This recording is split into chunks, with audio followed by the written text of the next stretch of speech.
I don't know if y'all saw everything that's happening with Tesla either. That's crazy stuff. Okay, so basically, if you're not aware, Tesla is an electric vehicle that, rewind just a couple of years was not a political statement at all. It was a car you could buy or not buy. It was just a car on the market that had some stock, and the stock would go up and go down and go up and go down. And then, Elon Musk decides to get involved with politics and gives anywhere from like $250 to I think maybe $270 million to Trump's campaign. And then Trump wins and Elon becomes the president.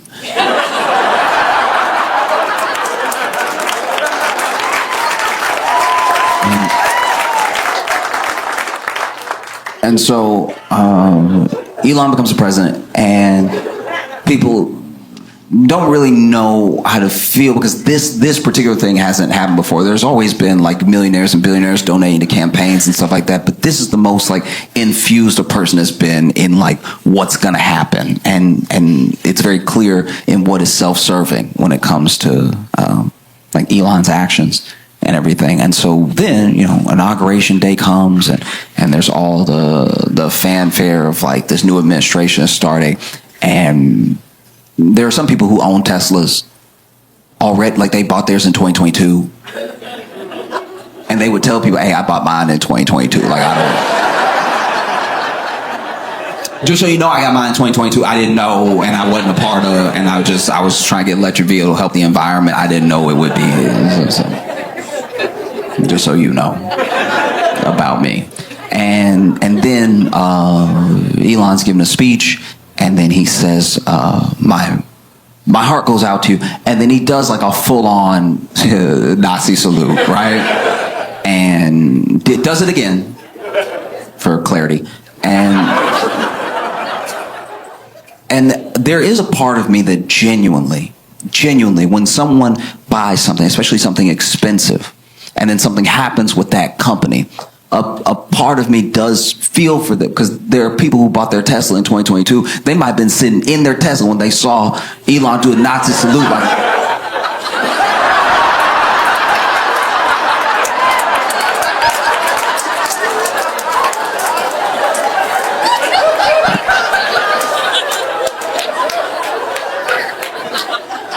And now you sitting here, you gotta lease this car. I don't know if y'all saw, but Trump released the JFK files, or at least is starting to release the JFK files, and yeah, it's a lot. He said there's like 80,000 pages or something. I think they've released like anywhere from like 2 to 20,000 already, with more to come and stuff. And I don't know about anybody else, but when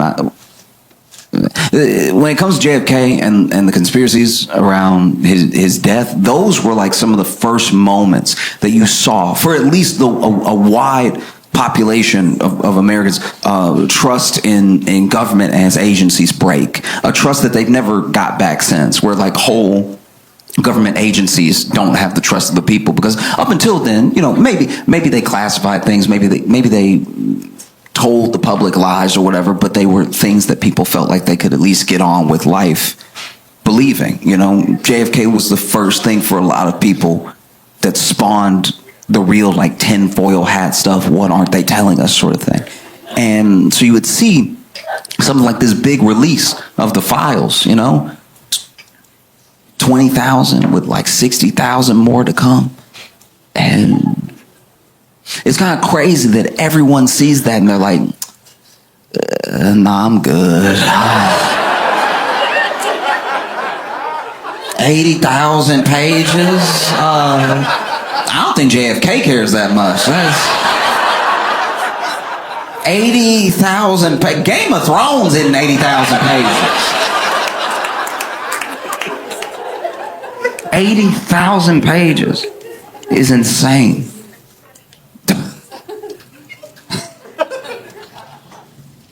What are you doing? It's like, the thing is full. It's full. I've read some of it, and it's full of things that are snapshots of the time that JFK was assassinated in, but they aren't things that people were looking for. When people talk about files that they want released, they're talking about things that probably have been destroyed forever, like the some of the autopsy files, some of the coroner's notes, all that stuff like that is not in what's been released. What's been released are the goings on of like Cuba, Mexico City, USSR, and everything. And the one thing that we did find out for sure through the release of the files is that the CIA had a much bigger file and much more knowledge of Lee Harvey Oswald than we previously thought. And they had been tracking his movements and everything. He had been going to these different countries. I'm pretty sure he went to Mexico City for a little bit, and then he went to the USSR. And I don't know if the word is defect, but he basically was trying to leave the U.S., become an expat and join USSR, and even tore up his passport and everything. And the USSR was like, oh, nah. Nah, we good. That's crazy to me. That's someone, you have a CIA file on you and you're trying to move to the USSR, and they are like, you giving off some bad vibes. Like, I don't know what it is, but you creeping everybody out. Like, you stare too much, dog. Like, what are you looking at when you're looking over here? It's unsettling. Just take that somewhere else. And so then he came back somehow. Didn't seem like he had a problem coming back, even though he tore up his passport. And then commits the assassination, and then Jack Ruby kills Lee Harvey Oswald. And there were so many people who thought that Jack Ruby's mob ties meant that he was sort of there to close up loose end, that maybe the mob did it. And even now, there are people that say, oh no, the mob did it, Cuba did it, the Soviets did it. I think that when you're going through all these pages and you're reading this stuff that we're learning about how much the CIA and the FBI actually knew and didn't do anything, it doesn't really surprise me. It doesn't do much for me in the way of a revelation. And it's probably just because, because I'm black. As a black guy, I'm not going to sit here and be like, not the CIA.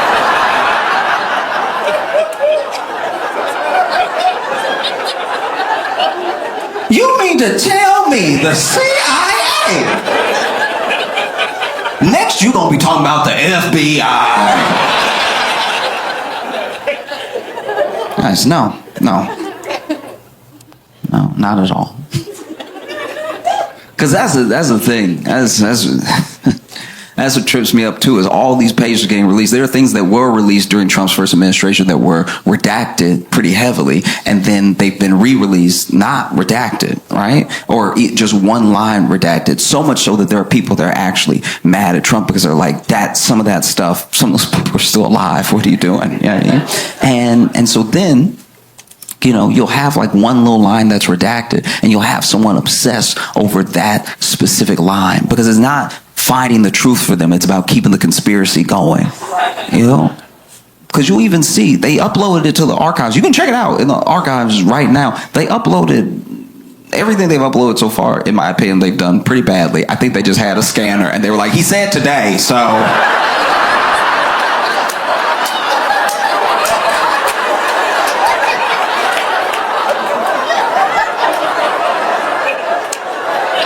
I know it's crooked. I know it's crooked. I know it's crooked. He said today. I know.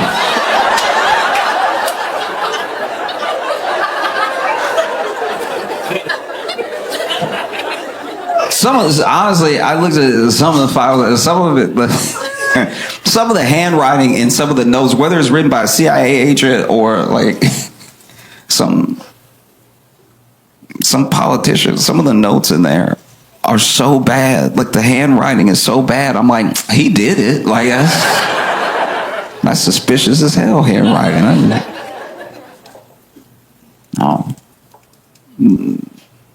Little thing. Little line will be redacted. Oh, that's what they don't want you to see. That's where all the truth is. It's like, look, maybe. I'm not even saying that's not possible. Maybe. But also, maybe it's just like an address that makes sure that a person who has nothing to do with this doesn't get implicated. You know, there are all types of reasons to redact something. And it's when people put that much weight on the thing to keep the whole thing going that I'm like, you don't want to know. You want to keep guessing, you know? And don't get me wrong, it's fun to guess. I love guessing. I don't know what I'm talking about half the time. Sometimes I'm just guessing. No, best way I can describe it is I'm a fight fan, so I watch boxing, I watch MMA and stuff like that, and I watch men's fights, watch women's fights, and I just kind of follow the fighter and follow their journey and enjoy who I enjoy because I like the person, I like their story, right? And there was this young woman, I do not know if she is from Brazil. I think she is because I'm pretty sure she was speaking Portuguese, and she only speaks Portuguese. She doesn't speak English. So after fights, when someone wins, especially if they don't speak the language, they will do the post-fight interview right there.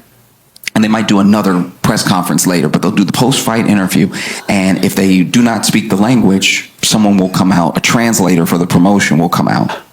And in this case, her translator was her coach. So she wins the fight, and it's big. It's the biggest fight that she's won of her career. It puts her in the rankings and everything. And so the announcer walks up, and he's like, "Congratulations on a fantastic fight. Was this win mean to you? It's sort of putting you on the map right now against such a tough opponent." And she speaks for like 8 seconds, and then her coach goes, "Thank you so much, everybody, for watching my fight. I really appreciate it. I worked really hard, and thank you so much for the love."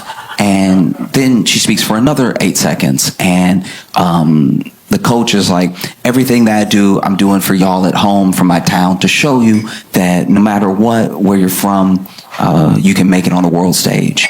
And then the announcer asks her, what are your future plans? What's next for you? You know, now that you're in the rankings, there's a certain opponent you want to call out. And she speaks even shorter this time, for like 6 seconds. And then her coach is like, "Yeah, the next plans are anybody who wants it, all right? I'm taking heads, I'm taking necks. I want your limbs, give me your arms, give me your legs. If I see you on the street, it's already on, you already know. The best thing you could do is drop out of the division right now, because I'm coming for all y'all's necks. I'm killing everybody, all right? You're gonna dream about me, and then when you wake up, I'm gonna be there. That's on God, okay? I'm killing all of y'all. None of y'all can stop me. None of y'all can touch me. What I did to her was a mercy kill. I'm coming to kill y'all for real. I want your bodies, okay? I'm stacking bodies, all right? And the champ, I'm going to beat the champ, and I'm going to beat the brakes off the champ in her hometown. She's going to bleed in front of her people, okay?" And then they exited the octagon. They went ahead and left, and then there was a fighter, because, you know, fighters watch other fighters' fights, and they'll live tweet it, and he tweeted right after that whole thing, "She ain't say all that."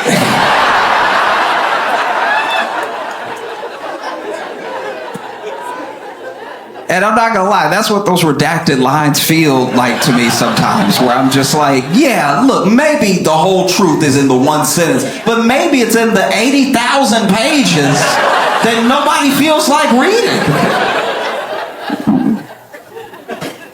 Because Trump said he was going to release JFK files, and he slowly released them over time, I guess. And then there were people that were like, "Well, why don't you release the Epstein files? The Epstein files are what we want. That's what we're actually focused on. Why won't you release the Epstein files? Is it because you actually knew Epstein? Is it because you might be implicated? Is it because you were on the flight logs? Why won't you release the Epstein files?" All right. And then he does release the Epstein files. But what he does is he releases a bunch of files that were already released like last year, and then redacts some of them to make them look like they're newly half redacted files. And then people called it online immediately. They were like, "No, this isn't it at all." And then even the people who were like showing it off and like, "Look at this transparency," then they got mad because they were like, "You made us look like idiots. We thought you were releasing stuff you hadn't released before." And so then people called again, "Why aren't you releasing the Epstein files?" So if you're Trump, you know, you're probably sitting here, the only thing you can do is release the Epstein files and hope it's 100,000 pages.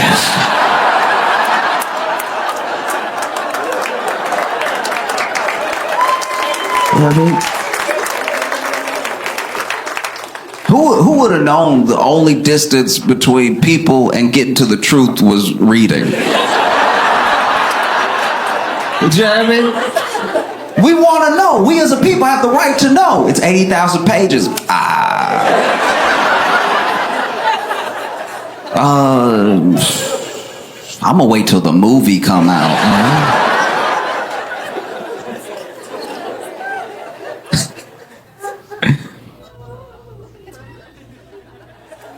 But what are you gonna do? You know, Elon's the president.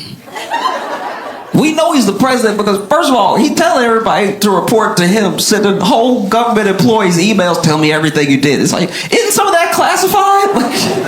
It's wild. You stand in the Oval Office talking about what we're doing. It's like, who is we? Got your son in there. That's how you could tell Trump not the president. Got Elon's son rubbing his boogers on him. I've had a lot of jobs and a lot of bosses. And no boss's child has ever rubbed boogers on me. I will quit before I let your child rub boogers on me. Elon is the face of Tesla.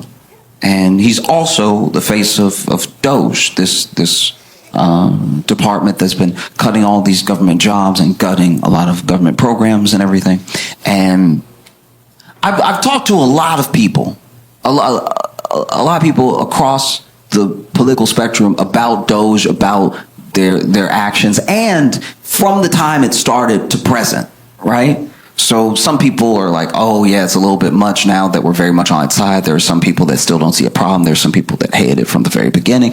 But one thing that I have not come across, and I only speak for myself, I'm not talking about I can't speak for the entirety of the internet. One thing I've come across is that there is no one who I have come across that says that there's no waste in the government and that they don't want to get to the bottom of what can be saved or what can be put to better use somewhere else. I think that's what generally everybody would want. If you pay your taxes and then you see where money's being wasted, it's like, oh, we have so many people who need that money in other departments, just move it over to them or give it back to the people or whatever the thing is. I don't think people inherently are upset about the idea that there's waste in the government. I know people that work in the government, they're like, this is a little waste. And so all of it comes down to what you cut and how you do it.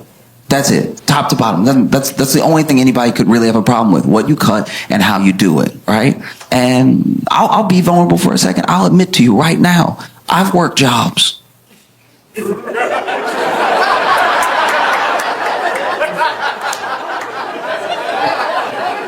I've worked jobs where I was like, I'm not gonna tell anybody, but like, they really don't need me.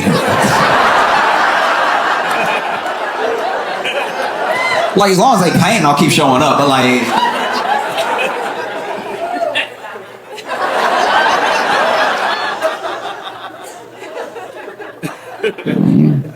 And you end up seeing what happens. Because the thing with, whether it's voters or whether it's like rhetoric around how to handle this stuff, there are people who even now genuinely believe, oh, let's get a business person, let's get someone who's good at business in government so they can run the government as efficiently as they run their business, right?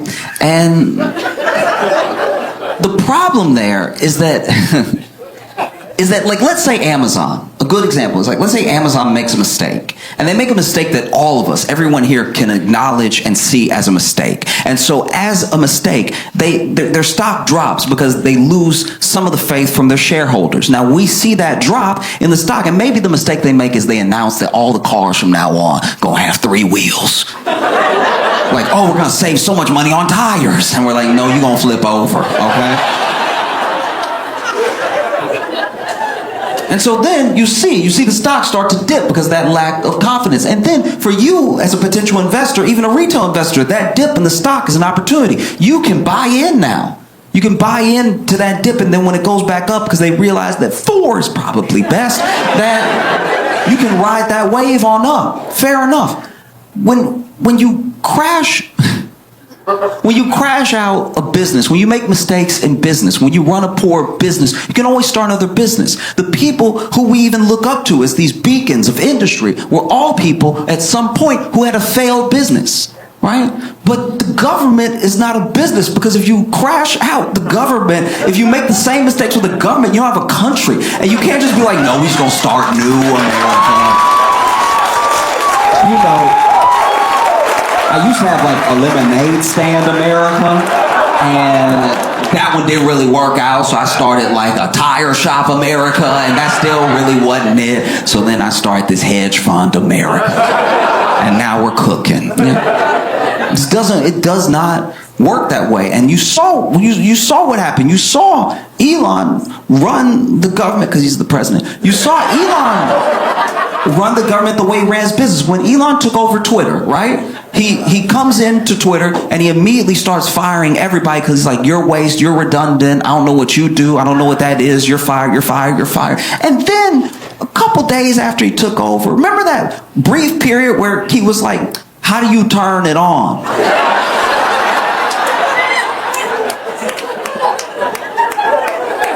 And then someone who still worked there, who he didn't fire, was like, oh, you fired the dude who turned it on. Yeah, you asked me for a list of people to fire. I'm not going to put my name on the list.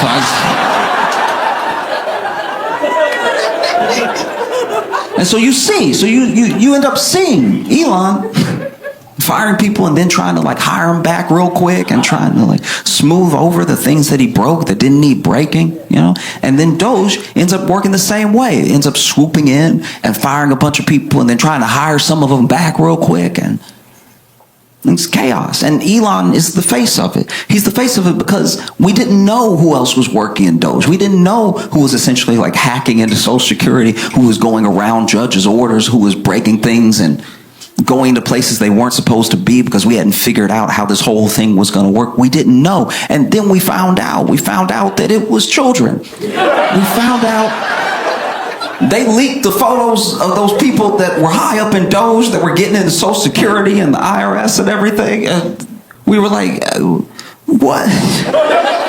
Fresh out of school, I saw one kid's picture who was like high up in DOGE doing all the breaking in and stuff. And I was like, Peter Parker?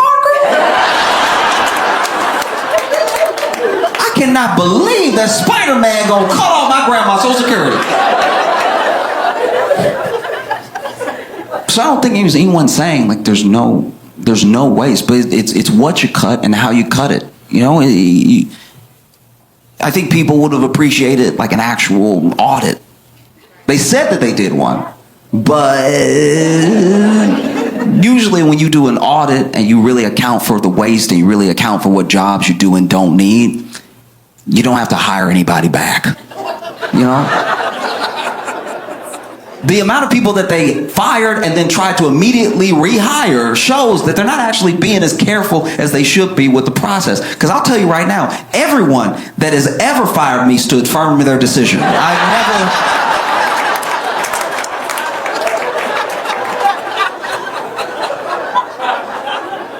I've never been fired and then somebody ran out after me. Hold on.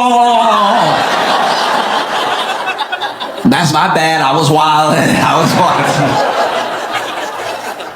I was trying to look good in front of the other employees. You come on back in here. That's never happened. Anyone who has ever fired me has never called me again. But then Elon is the face of it. People don't know what to do. They don't know what to do to express their anger and their disappointment, their frustration about this unelected person gutting these government programs. And you see where people, it's not just like a one-sided thing. It's not just like a liberal thing. You know, there are people who are like, I voted for Trump. I believe in what DOGE is doing, but then I'm told that I'm being cut because of bad performance, even though I'm holding right here a performance review for like a month before the election where they said that I was doing great, you know? And so then people across the political spectrum are going to the town halls and they're complaining to the representatives, and the representatives, they're not really hearing them out. They're not really backing them up. So there's even more frustration, and it's bubbling up, and it's bubbling up. And he's the face of two things. He's the face of DOGE, and he's the face of Tesla. And so then people go to the Tesla dealership, and he's not there. But people go to the Tesla dealership and they start protesting at the Tesla dealership, and then the stock starts tanking because there are people that are like, being attached to this right now is not a good look, you know? And then people start vandalizing Teslas, start putting swastikas on the Teslas and stuff like that. And then there are people who, you know, bought a Tesla in 2022. They're like, guys, I didn't know. I had no idea. And almost immediately, it felt like almost immediately Trump came to his defense, right? Trump invited Elon to the White House. I mean, he already got an office there because it's his White House. He's the boss. He's the president. But Trump told Elon, hey, bring a bunch of Teslas, park them out front of the White House. We'll do a dealership commercial.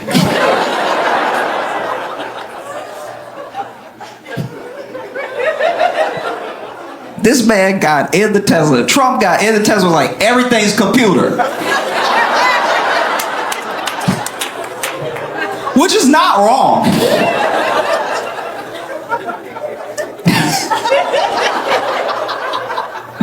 It's not wrong. I remember my first Tesla experience. You know, I didn't ride in a Tesla for a long time. I heard about it as a car, but I didn't get to be in one, and I don't drive, so I didn't try to drive one or anything. And my first Tesla that I ever got in was an Uber. And so when I walked up, I didn't know about the door. I didn't know the door would be all smooth like that. So this is me. Look, I'm admitting for a second. I'm being vulnerable here. I'm admitting for a second that this is me. This is my bad. I was doing too much in my head. I was doing too much, all right? Know that I know that before I even admit this to you. I was doing too much, right? But when I walked up to the Tesla, I thought my driver sucked the door in because I was black.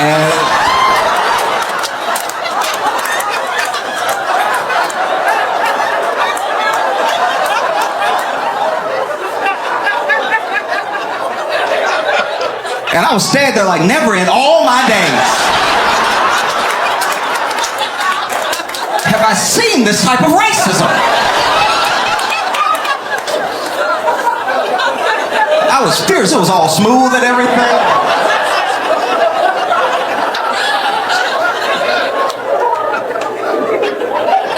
And so finally, driver noticed I'm not getting in the car, so he rolled down the window. I lean over all indignant like...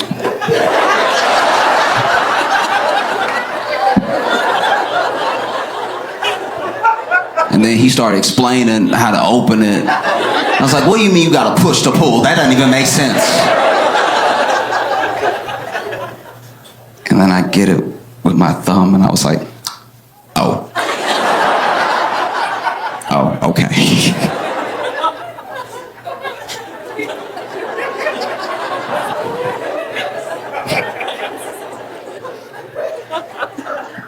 Got in the Uber, we took off. And this is the thing with the gig economy jobs, right? Is that, how do I put this? There's a social contract we have not written yet on like how much this is like your property versus my time versus our experience, right? And so when I get in an Uber, I'm very respectful of the fact that this person's car. This isn't my car, right? I'm not renting it so it can be my car for a little while. And we're sharing this time together, but it is my time that I'm paying for, so that's what makes me the customer, you know? So I try to not make any waves. I get in an Uber and I'm just like whatever they need to do. Sometimes there are people who start driving Uber very, very early, so they're tired, and so they got to blast themselves with cold air. They have to have their window down, and I'm like, I'd rather that than us die warm, you know?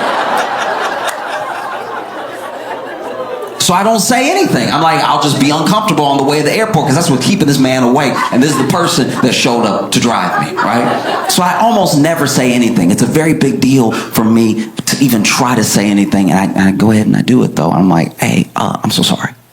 I'm not like, I usually don't do this or anything. But you know, I leaned over to him and I was like, hey, I'm so sorry. But could you please, like, touch the wheel? Like...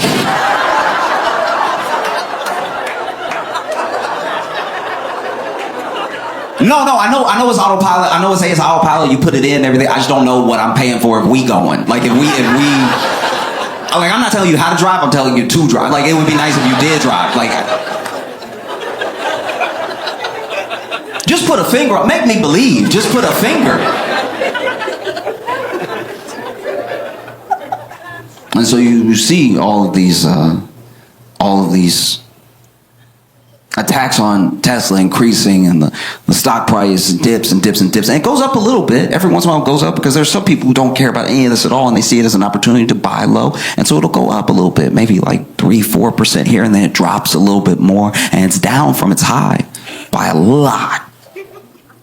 And you've even seen people like in the Trump administration come out and say, hey, if you vandalize a Tesla, we're treating it as domestic terrorism. We're coming for you if you touch a Tesla, right? And it's just baffling, because everything that Trump is doing for Elon and everything that his administration is doing for Tesla is exactly what they were supposed to do for the voters.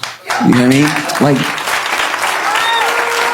Like Trump saw that his boy was having a little dip, was like a little bit more broke than he was the day before. He was like, let me help you out. You know what I mean? That felt like a campaign promise that I thought he made to everybody, but apparently he was just talking to 3 people. And even going after people who vandalize a Tesla as domestic terrorism. Like, when do we ever talk about domestic terrorism? You know how much domestic terrorism we have? It's a lot. And then you see Elon go on the news, and genuinely he seems like really upset, like genuinely hurt. And I think it's because, you know, look, he's still the richest man in the world, but he used to be the richest man in the world by a larger margin. Like he has lost billions and billions and billions of dollars, right? And you know, he's so affected by it. And I think that maybe he's so affected by it because when these things are such a part of your life, they do become your identity. Maybe being richest man in the world, maybe being seen as this, like, you know, this business guru, this scientific mind, all that stuff crumbles away when the people are not with you, when the people can't stand you, when you've angered them, when they don't want to have anything to do with you, you know. And he sees the destruction, he sees the people turning on him, and he seems genuinely upset. And I don't think his feelings are hurt because some people are mad at him. He's never going to meet these people. I think that when you attach so much of your self-worth to this money and this status, this influence and this power, even the prospect of losing it can rattle you deep down, right, to your core as a person. And it looks like he's about to cry on the news when he's talking about, I don't know what I did to deserve this. It's like, and look, I'm glad he said that to a camera by himself and not like to a veteran's face. Like you know what I mean? Like he didn't really get that, you know, the dude on Fox was like, you've done nothing to deserve this. You're a true patriot, whatever he said. And, you know, I was sitting here watching Elon get genuinely sad. And I was like, oh, my heart goes out to you. Man, okay. I've been excited to come to Rochester. And I have been also nervous. I mean, I cannot tell if y'all have a mountain lion or not. Like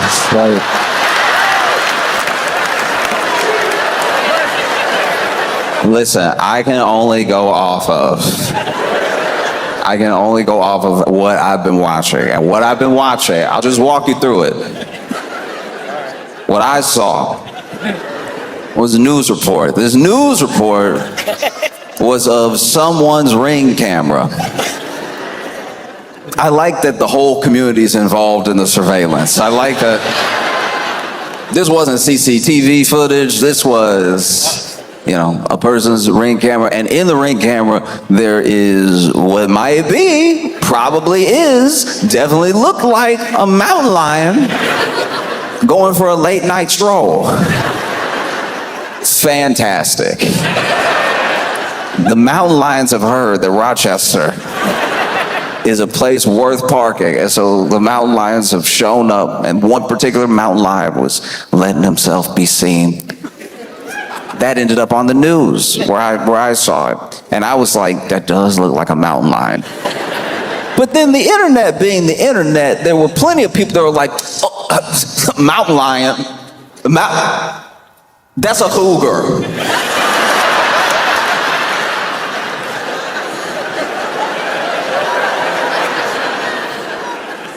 Nothing makes me want to like get into it with people than well, actually, like that's so beside the point. A very big cat is walking around Rochester. Cougar, mountain lion, help me with the major difference. And then people started to. Initially, when the report came out, there was a shelter-in-place order, right? And I heard about the shelter-in-place order, and I was like, order? Who was fighting to get outside, knowing there was a mountain lion out there? Who was like, y'all know I always wanted to pet one. This is so unfair. Every time something fun happened, I gotta stay inside. Shelter-in-place order is crazy. I saw people commenting online off the video, and I saw some people that were like, "Aww." Please tell me you understand that if that awe is taken to a mountain lion, that will be the last noise you make. Oh, it's so sweet. He's licking it. Let's go say hi. Oh. Oh. Wow, okay. And then from there, people contacted the zoo, and to y'all's credit, y'all zoo was like, hey, nah. Everybody here's supposed to be here. Okay? We not just loose with the gates like some other zoos have been. We got all our cougars, we got all our mountain lions, every cat is here. And like the fact that this thing was just strolling as well. It's not like running around.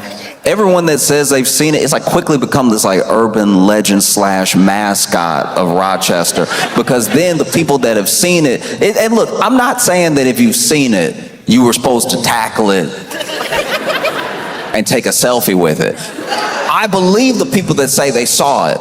I believe one person in particular that says that he saw it. I believe the man that your news interviewed that said that he saw it.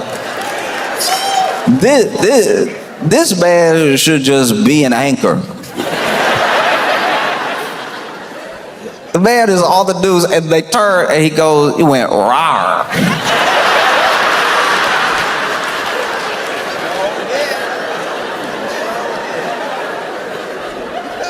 And I was like, go on.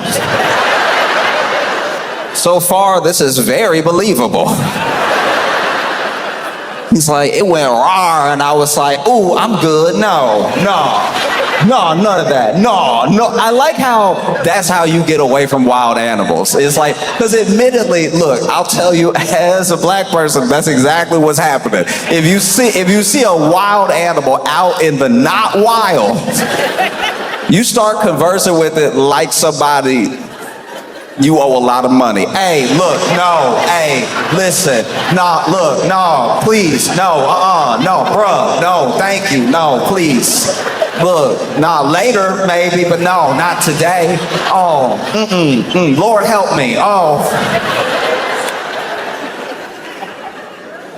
This man gives this interview, he says he saw a row, and then he was like, no, I'm not messing with you, no thank you, no, I'm out of here, no, I'm not, I don't mess with lions, tigers, bears. Good policy. These are good things to keep in mind.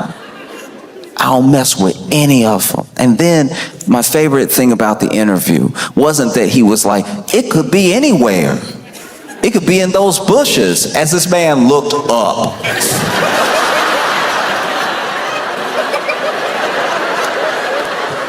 This is why this dude is like low-key one of my favorite people of all time, because I know exactly everything that's going through his thought process while he's talking to the news, and I also could put myself in this situation when he saw the mountain lion. No, it could be in one of these bushes, anywhere. He stopped just short of what I probably would have said, which is like, it could be anywhere. Anywhere, these bushes up here. It could be in the house. It could be you. We don't know each other. Like, how we know he didn't stand up, tuck the tail, and was like, reporting live?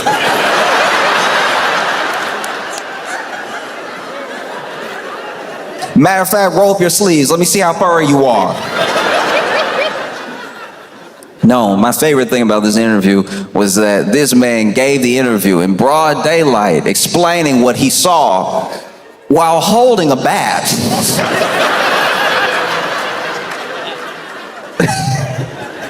It's like, that's why I keep it with me right now. That's why I got it on me. And I'm like, yes, but no.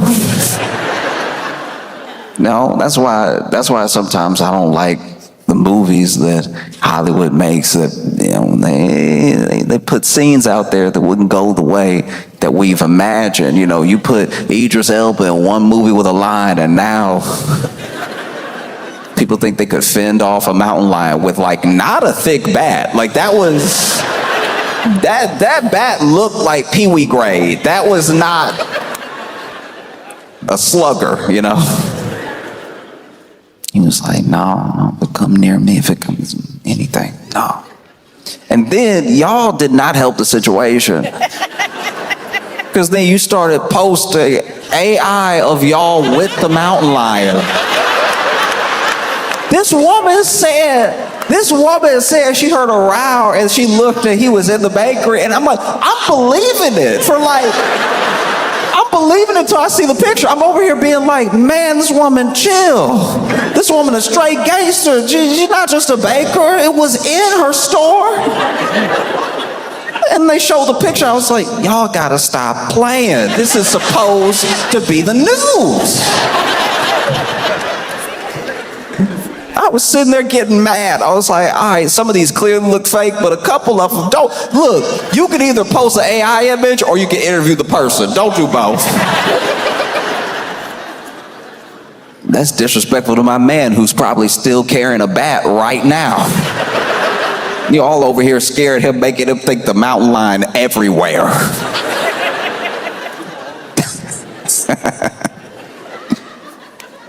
That was, no. Look, yes. Don't approach a mountain lion. If you see a mountain lion, there's a whole number you're supposed to call, so some like actual professionals come deal with the mountain lion. That was another little gripe that I had that I will admit. I was like, because in my head, I'm like, I'm coming to Rochester. What if I see his mountain lion? I should probably memorize this number.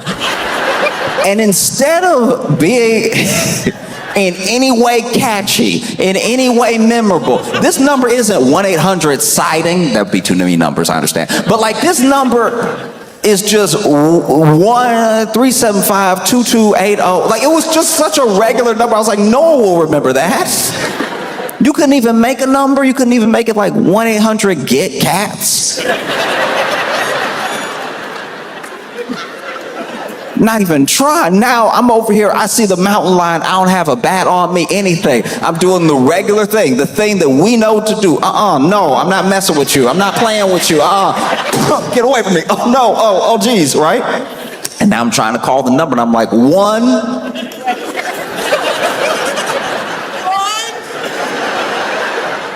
Now I'm over here. Somebody knows the number. That's insane. That's too earnest. Don't. That's we. Imagine though, because this is my thing. This is just my thinking. If I saw the mountain lion, right, and it was over here, not just minding its like Ring camera business, not just going about his day. Maybe I saw the mountain lion. The mountain was like, "Hey, city ain't big enough for the both of us." I'm not gonna lie, just for the sake of brevity, I would probably call 911. But the idea that there's a whole extra set of numbers to call if you see the mountain lion makes me wonder that, like, if you call 911, they'll be like, a mountain lion? You called the wrong 911. Look, I'll give you the number, call, write it down, write it down, write it down. You can't transfer me? No, we 3 numbers, they're 10 numbers. You just can't transfer like that. It doesn't work like that. Yeah, I'm just praying I have a good time in Rochester and I don't see a mountain lion in the very high bushes y'all have. Y'all have been busy since I've been gone. Y'all have had a string, multiple robberies. See, I haven't even specified yet, and y'all have had a string of robberies of the mail. I was reading about it. Mail carriers are getting robbed, and that's just, I like an unboxing as much as the next person, but like that's truly insane. It's mail. It's more likely you stealing bills. Imagine. Oh, would have been great if somebody had robbed my house when I only had bills in it, you know? I can't even imagine what that would be like for the mail carrier, because it'd be different if you're like a Brinks truck. It'd be different if you went to wherever, because they go everywhere and they do these shipments from different places and stuff. It would be different if you went to, like, you know, some grocery store. They had to do their deposit. You show up with a truck. They always have like 2 of them there. And I used to think that was for security, but the worse the economy gets, I'm like, nah, that's so somebody doesn't quit on the job. That's so somebody doesn't just drive off with the truck. There's at least one other person there to keep you accountable. But they'll have the person who's like loading up the truck or loading something in from the place that they're picking up from, and then they'll have one person just sort of standing there, looking at everybody. I used to work at a grocery store. This exact thing would happen. Like, they would come with the truck and there would be somebody that looked at everybody like a suspect. You would have grapes in hand and he'd be like, what's up though? Like, you trying to, it's like, I'm trying to, you know, check out, get rung up. It's like, okay, all right, likely story, but okay. And then, you know, they go off, they deliver it to the bank or whatever. I can only imagine if you work at the mail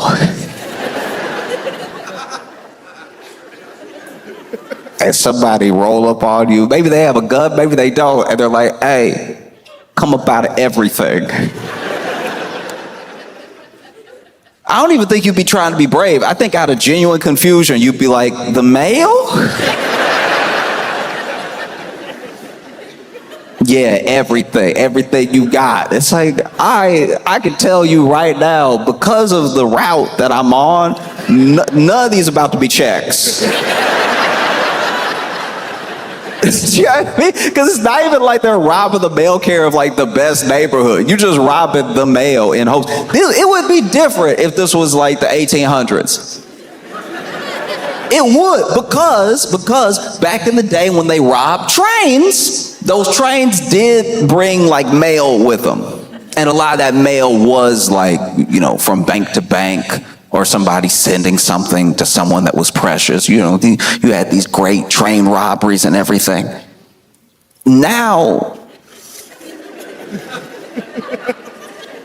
you'd be sorely disappointed if you were to hop on an Amtrak You're like, okay, everybody, this is a robbery. It's like, all right, first of all, let me tell you right now, every single car in that Amtrak, bathroom destroyed. So already, you get on the Amtrak, you'll be like, all right, everybody, this is a...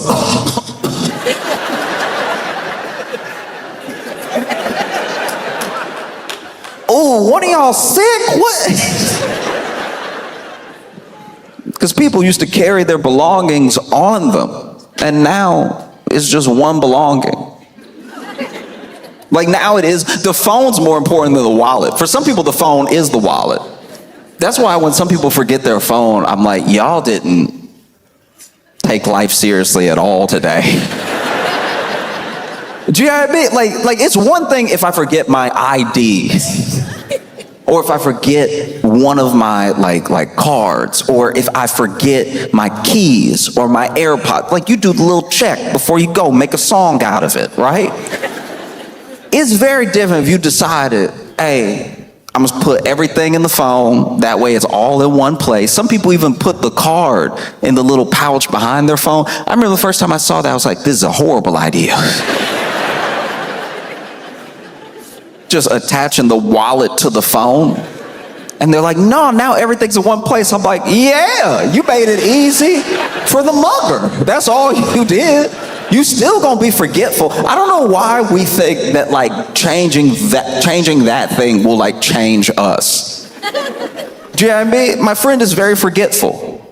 But then he's like, no, if I just put it all in one thing, I'll be fine. I'm like, no, you'll forget more at once. Your day will be worse because then I already saw this, right? You saw that they put the phone into the back of the case, into the wallet, right? All one thing.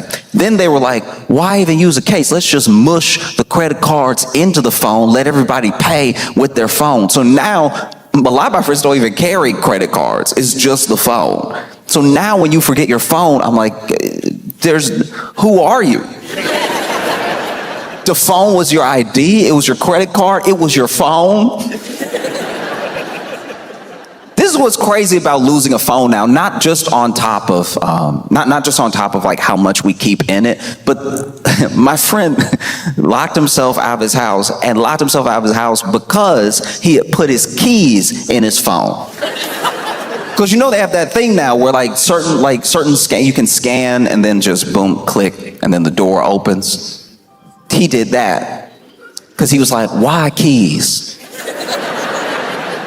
Keys are so archaic. Why am I, and then pitched it to me like this. Why am I just walking around all day jingling? What am I, the crypt keeper? Why am I running around here, clink, clink, clink, clink, clink, clink, clink, clink? No. That is entertainment for babies, all right? Only thing that keys are good for, put the keys into the phone. And then with the credit card, he was like, why am I just carrying around plastic all the time? All the time. Then the card expired. You don't even know the card was about to expire. So then you over here trying to pay for your groceries looking dumb. Looking over here. No, I swear, there's money in the account. I don't know why this is happening.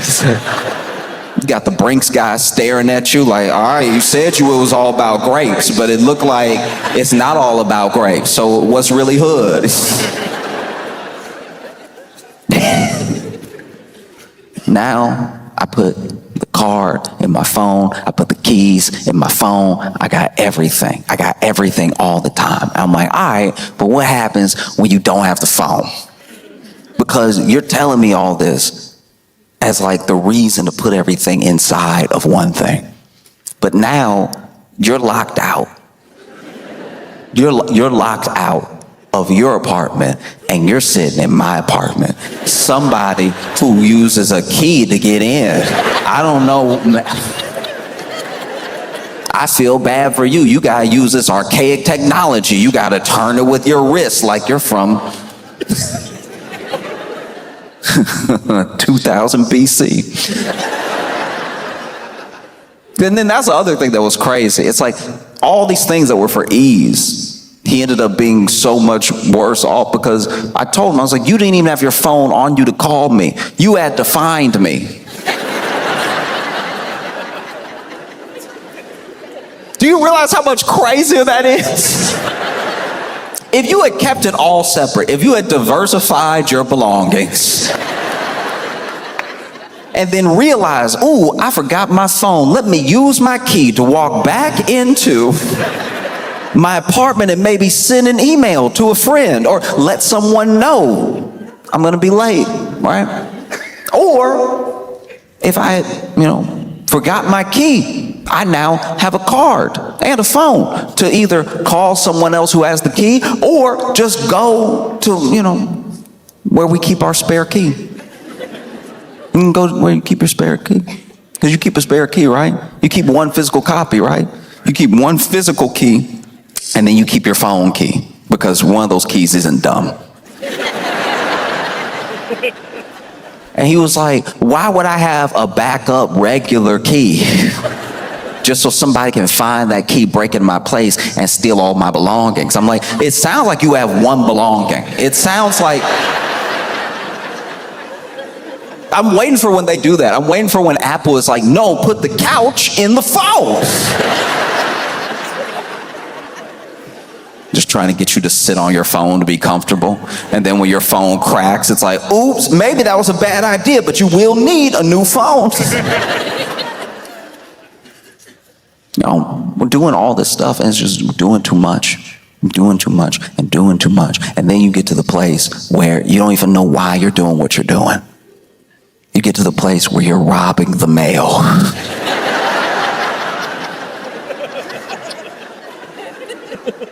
Truly, for what?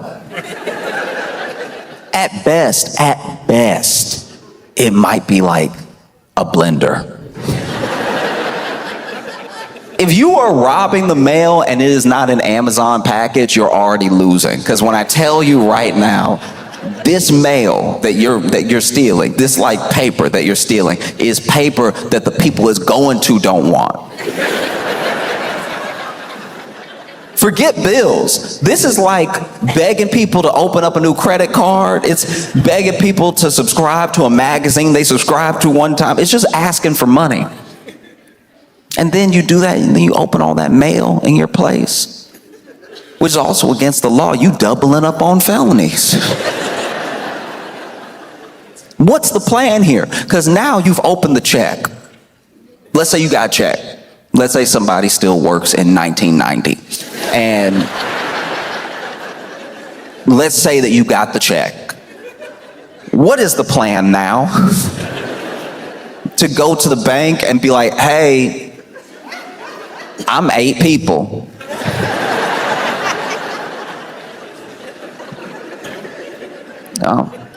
But who knows? Maybe the banks in Rochester just cash whatever y'all bring. I have no idea. Maybe this makes sense. I know it's been spoken on already, but I am genuinely, I've been looking it up. I've been educating myself, and I'm fascinated at the origin of the garbage plate. Because here's the thing. Here's the thing. I'm not here to talk about if it's good or not, or the aesthetic or anything like that. I'll get to the aesthetic, but like the name. I don't know. This is what I think happened. This is okay. Look, I'm pitching you what I think happened because we didn't have to get here. Anything that is good does not also have to have like a derogatory name, right?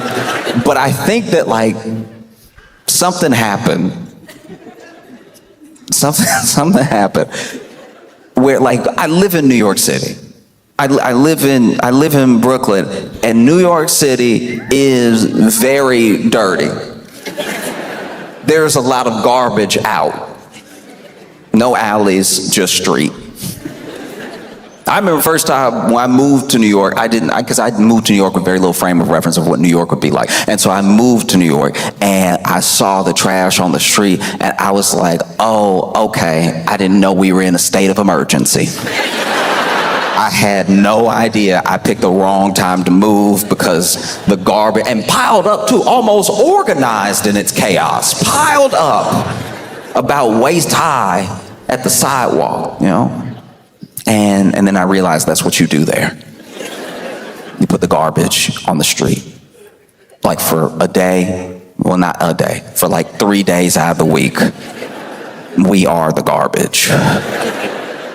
And somehow nobody has seen fit to just make an alley.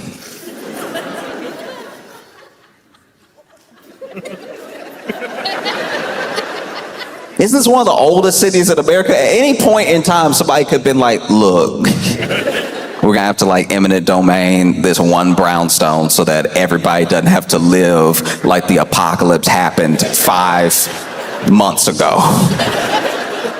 It will be a beautiful day in New York City. You'll be walking happy. And then you will, as an adult, I thought I smelled all the smells. As a grown person, I was positive I'd even smelled all the mixes.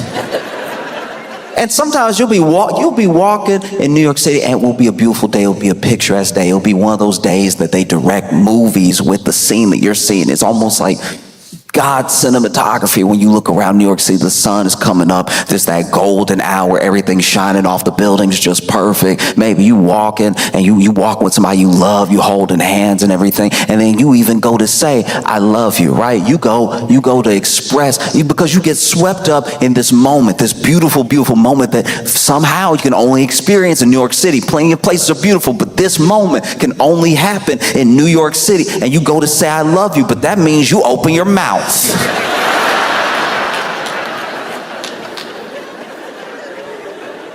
And so now this person whose eyes you were looking deep into, you go,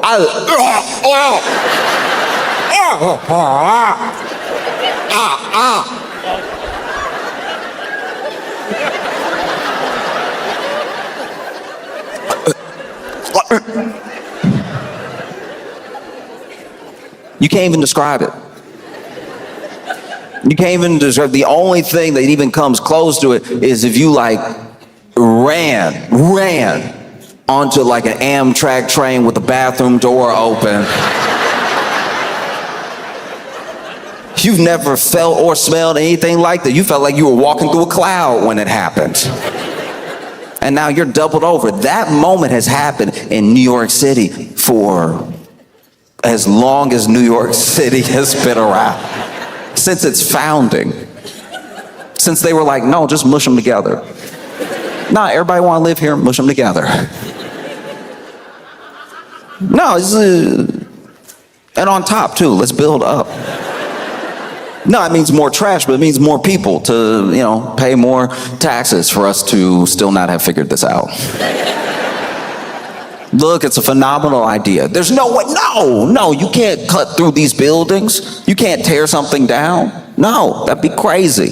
This thing is worth $2 million. This piece of property that nobody wants, that no one will ever want, is also worth $2 million. No, we can't make it an alley. That would be useful. And so, I think maybe somebody saw that entire situation. And they were in Rochester and they were eating at one of their favorite places, and they were like, that looks exactly like what's in front of me right now. I've seen it, and I feel like there were other names because there were other words available. You know what I mean? This is how I'll put it. It would be like if I baked a cake, right? If I baked a cake and it was a triple chocolate cake, right?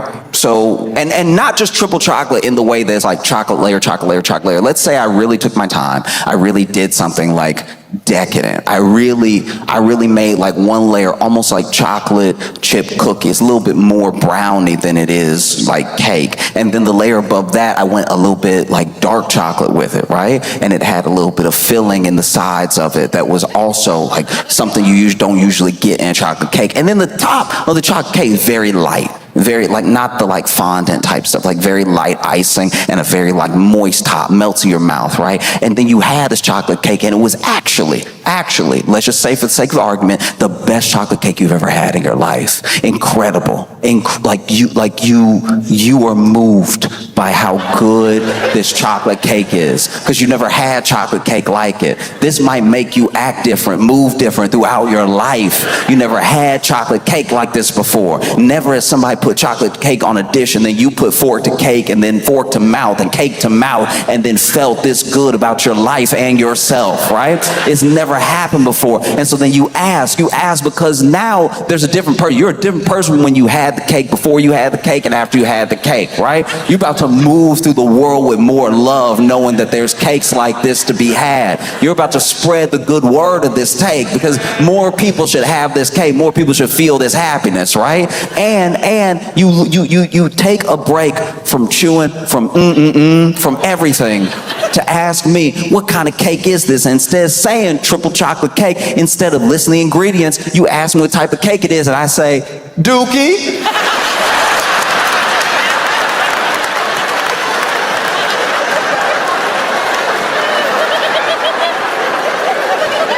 I called it Dookie, because, you know. No, because when you look at the plate, you know what I mean? No, it looked like Dookie, so I called it Dookie. That makes it more enticing, doesn't it? Have another slice of Dookie. That's when I garbage plates.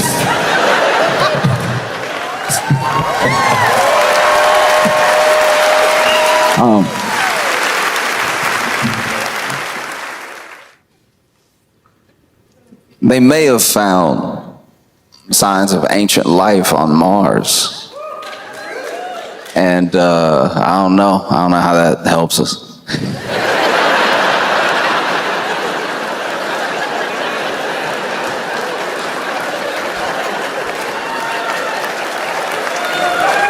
That's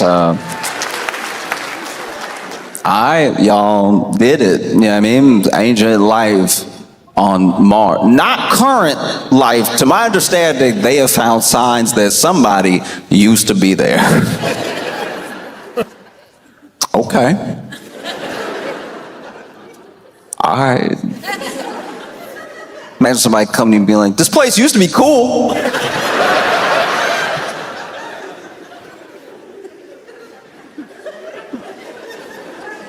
Because I've thought about that. I've thought about how, what if, let's just say, for the sake of argument, what if there was like ancient life on Mars?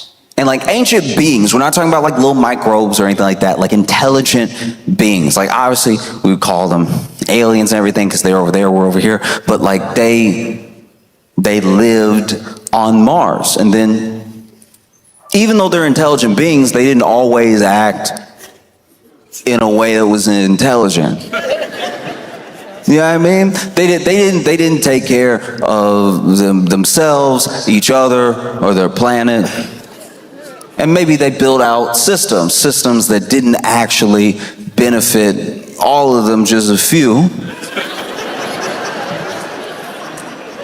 And then it got to a point where they were not just unhappy with each other, they were unhappy with their planet, a planet that they had basically ruined. It used to be dope, and now it's whatever it is now. And so then they worried that there was no way to reverse course. There was still time, but they were like, what are you gonna do?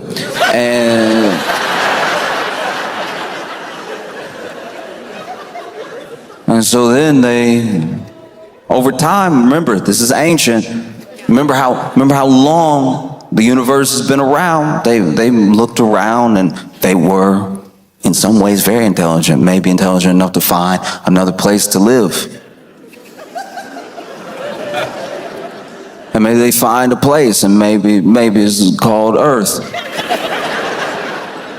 And maybe they went to Earth and they, been on Earth for so long, they forgot where they came from. But being intelligent beings, they made all the same mistakes all over again. And so then there comes this day where they look around and not really happy with themselves or each other or their planet, and rather than hopefully not wrecking it or themselves, they're like, what if we went to Mars?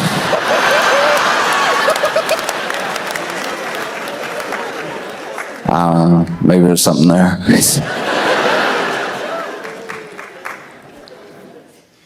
Because I do think that, I don't know, I feel like that's as likely as finding life on Mars. Because that is where we're at for the most part. There's a lack of belief in the idea that you can still build community, or the idea that people can still see each other as people. That's incredibly troubling and scary. I think that we rely now on communication that is more served to us than we seek out. We feel like we seek it out because we're discovering it in real time. In real time, you are discovering your For You page. In real time, you are discovering when you're scrolling, and you feel like because you're making the choice to scroll that it's the choice what you see next, but it really isn't. And based on a bunch of things about you, we think we're shaping the algorithm, and it's a high likelihood it's the other way around. Because based on how you've built your habits gets based on whether you get served contempt or compassion. And so then when it's time for us to talk, we have a very different view of how people are in the world. Like all of social, all of this stuff, every platform, it's just a mirage. But when you're out in the desert by yourself, which it feels like a lot of people feel that way. A ton of people feel like they're out by themselves, right? And you see this thing up ahead and you think you know what it is, and it turns out to be a mirage. It's very hard to convince anyone of that idea. And so that's what I watch more of than anything else. It's just the idea that I know what's going on, I know what people are saying, I know how people think, and I've got a big picture of everything that's going on. It's like, I promise you have a snapshot. No person, no single person online is one thing. No idea is one shared belief by everyone. And once again, no matter what you do, even when you think you're gaming the system, even when you're like, but I log out sometimes. I guarantee you're being served a certain amount of contempt and a certain amount of compassion, and it's all driven to keep driving you. You want to know what people think, you want to know how people are, you just talk to people. This is the only way to find out. If you want community, you build it as best as possible, and you build it in any way that you can. Some of that will include being online. Some of that, I'm not talking about talking to your friend in a DM. I'm talking about the way we see each other is so important, and the way we see each other is being molded and affected without people understanding that they didn't actually get to participate in some of this. You don't know what impact you have to anyone that's outside of your sphere. It's why I do my best. I'm not perfect, but why I do my best to be, hopefully, the best version of myself all the time. Because people are only going to see a sliver. So if what they see is good, maybe they'll think the world's a little bit better. And if they see bad, they might think the world's a little worse. And it goes moment to moment. And no matter how much you try to put out, you can still get drowned out. But I know that when I see people, when I see anger, when I see hate, when I see love, when I see compassion, I know that I'm seeing all of it at one time. And then the real mix of it that's out there is different than what's in my phone. The same way you shouldn't put your keys and your wallet and your...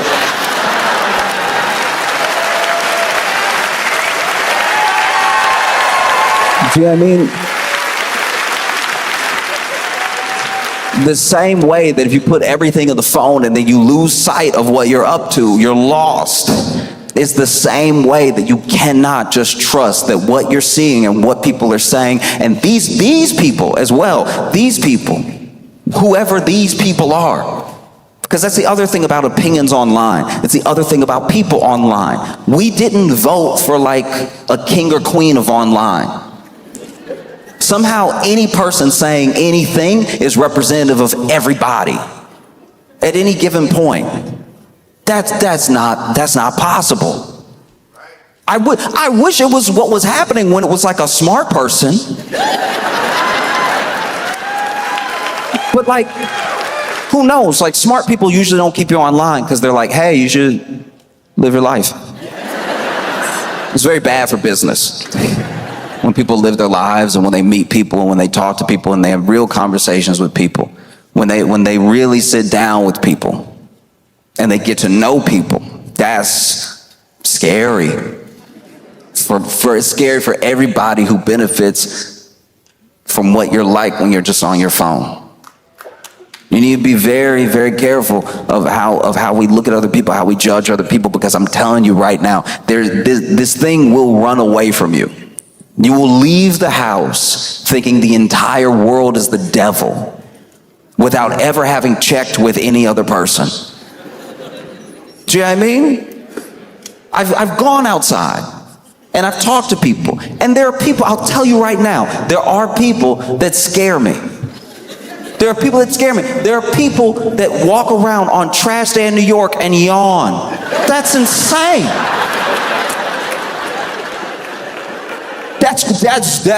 I don't know if it gets crazier. That's terrifying. And I'm talking like hot summer trash day. Not today, Satan. No, I see that, and I'm not gonna lie, I cross the street. I treat them like they got a pit bull. I treat them like, you know? Well, yeah. Like I don't know. And sometimes you want to throw your hands up and just say, none of it's worth it or anything. And I don't know. I just don't believe that. There are some things that happening and your response, what you put out into the world, it is coming back. It may not feel that way. And maybe you're a kid and you're impulsive and somebody makes you angry online, so you get real nasty with everybody all day, and you don't even think about like the ripple effect that thing has. But like, people take online, obviously is not real, but people take real things off of it. You know? And I've talked about this before. I'm never stop talking about it because I genuinely believe it from the bottom of my heart that the bravest thing you ever do. I remember I read this and it stuck with me, and I hope it sticks with me for the entirety of my life, because this is how people make money. This is how people control you. This is how people mess with your mind. This is how people turn you against other people. The bravest thing that you will ever do in your entire life is accept that there's nothing wrong with you, nothing intrinsically wrong with you. There's nothing that is like that needs to be bought to fix you. There's nothing that you need to, and that is not to say that everyone is a perfect person. I'm not saying people don't need to work on themselves. I'm saying that like you are not beyond the measure of like the love and care that a person should receive, right? And then the second scariest thing you'll ever do in your life, and like some people can't do it. Some people live and die. They get buried without ever doing it. The other scariest thing you'll ever do in your entire life, I promise you, is change your mind. And like, I don't think that I personally don't think we're in a place where we're too far gone. These two things can still happen. It takes a second for them to happen. It takes a moment for either one of them to happen. That there is nothing wrong with you. No, you're not perfect. You make mistakes. There's nothing wrong with you. There's nothing unfixable, unlovable about you. And then there's a world that looks different than the world in your phone, or even the world from your experiences.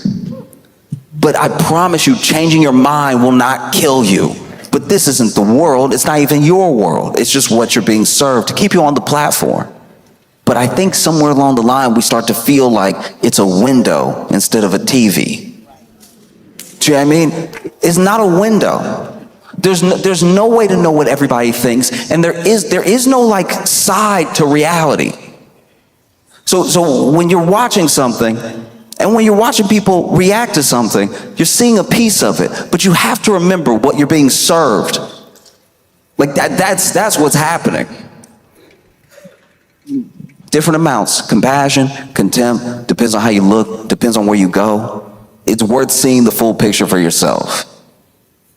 I think to fail to do that is to start to fail to be as human as you can be. You know, this thing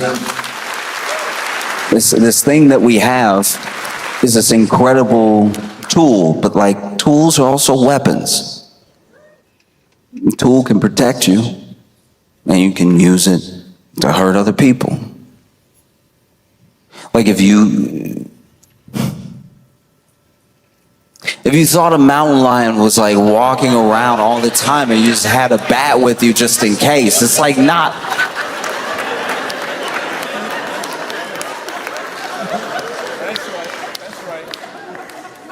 But these things are tools, and it's very important to remember who's using the tool. We think it's us all the time, and I think that is a mistake, to think that we use it, that it doesn't work the other way around ever. I love you all, and I appreciate every single one of you. I don't want to see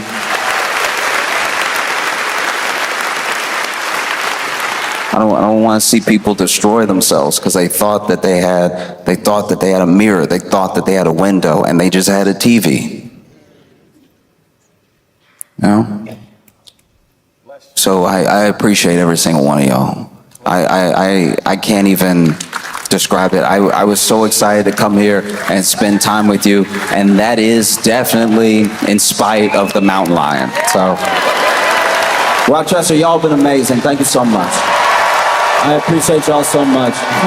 It's a beautiful time of year. Love is in the air. You can tell. You see people smiling at each other for no reason. This is the time of year where you look over at somebody and it's sunny out, and so they look back at you and you both smile. It's not like December. December, you look at somebody and they look you in the eyes and you can tell that they're like, what? But this is a very sweet time. You see all these people getting married. We're getting into wedding season and stuff. In New York, it seems, Taylor Swift and Travis Kelce are getting married. And I've never seen a wedding that had this much sleuthing to it. Like this is genuinely wild. Apparently they're going to get married at Madison Square Garden, which already implies you have an extensive guest list. That's like the only billionaire wedding I've seen people get excited about, that they like want to know more about. Like Bezos got married around this time that I was here last year, and he was getting married on like a super yacht, and people were like, oh, I hope it doesn't. Do you know what I mean? Like details about the wedding kept coming out, and they were like, "Ooh, it'd be a shame if it." I mean, I'm not gonna do anything, but maybe God will, do what's right. And apparently, they're building a castle inside Madison Square Garden. Yeah, apparently they're gonna build a castle for the wedding to be in Madison Square Garden. I've never planned a wedding. But if I went to anybody and they were like, I want a castle, I'd be like, ooh, this might be a touch much. You know, because people forget Taylor Swift's like a billionaire because she doesn't give the billionaire vibes. You know, usually a billionaire is like off-putting to look at. I'm just speaking on the most famous billionaires that we have. Like the billionaires that if I say their name, you know them, you wouldn't just be surprised they were getting married. You would be like, someone lets you touch them? Like that's That's the general vibe. Like if I was like, oh, Elon's getting married at Madison Square Garden, you're like, ugh, okay, sure, right? But then also thinking about, like, when you look at Elon, you don't look at someone. I don't know. It's surprising he has children, is what I'll say. That's the nicest way to put what I clearly mean. It is an odd reality to live in, where that man has several children by different women. Like, that's also insane.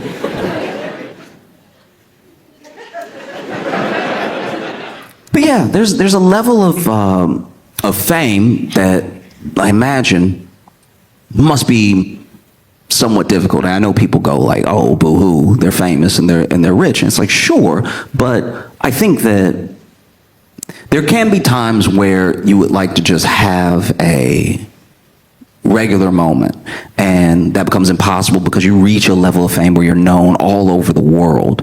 And with being known all over the world, most people are normal people that'll just be maybe a little bit excited if they see you, or they'll just notice that they saw you, right? Like, there are a lot of people who would say, oh, you know what's crazy? I think I saw Taylor Swift leaving this hotel, whatever. And then they move on with their lives. But then with that sort of attention comes an economy of people who are not normal, who are excited to exploit you, or who are trying to engage with you in some way to get some of that attention off of you and onto them, or to just sell the amount of attention that they got from you, right?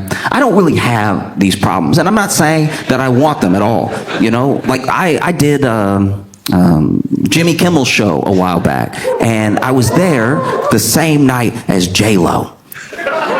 Same night as J-Lo. And so I was like, oh, I might meet J-Lo. That'd be crazy, you know? And I don't know much of J-Lo's like music or movies, or I've seen some of all of it, you know? Like, you know what I mean? Like, I'm not like a J-Lo head like that. Like, I'm not like, oh, it's happening. I'm more just like, oh, that'd be really cool if we passed by in the hallway and I could be like, hey, I like the one where you were with Matthew McConaughey. That was fire, you know? But the thing about it is, like, you show up, and when I showed up to Kimmel's studio, I was in a car, and there were paparazzi there, and then there were also just fans of the show and of J-Lo, I'm assuming, there with like things for J-Lo to sign and stuff, and people were taking pictures. And I get out of the car, and they definitely thought, I didn't tell them this, but they definitely thought I was gonna be J-Lo. They were positive I was about to be J-Lo. They could just feel it in their bones. This must be J-Lo's car. And so then I open the door and I get out, and to hear a crowd in unison go, oh!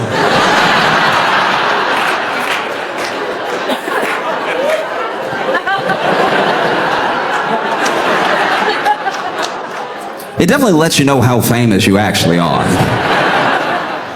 But so many people are getting married this summer. You even saw that couple.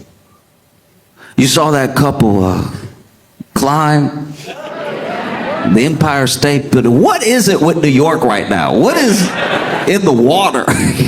This couple climbed to the top of the Empire State Building, and like the actual top, like the antenna, like where it ends. The most dangerous part to climb is what they climbed. I just want to stress this. So they climbed the Empire State Building, and they let this flag loose.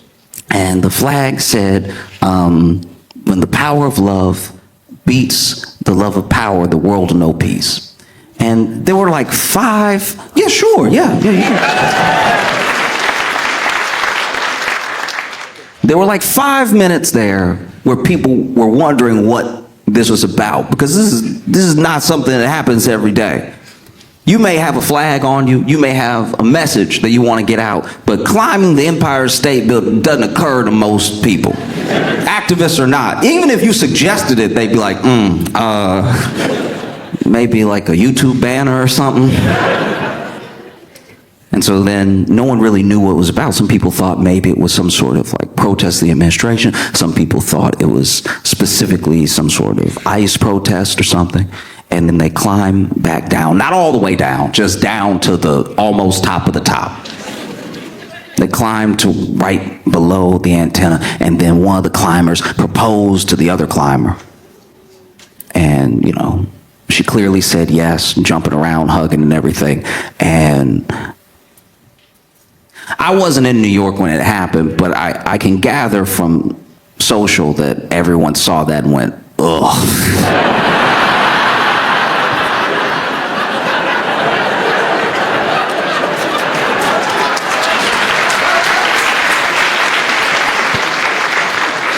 Because it quickly went from a potentially ambiguous political statement to like, oh wait, did y'all climb just for everyone to see your proposal? Like some of my friends were so mad. Some of my friends were so mad because they plan on proposing this year. I'm not gonna say which friends, but I have a couple friends plan on proposing this year and they were like, oh, that's not fair. Because you gotta understand, every proposal that seems even slightly accessible becomes a competition with your proposal. So now there are dudes that are like, I gotta outdo the top of the Empire State Building. Because here's the thing, you can go to what they call the top of the Empire State Building. You can do that on a tour.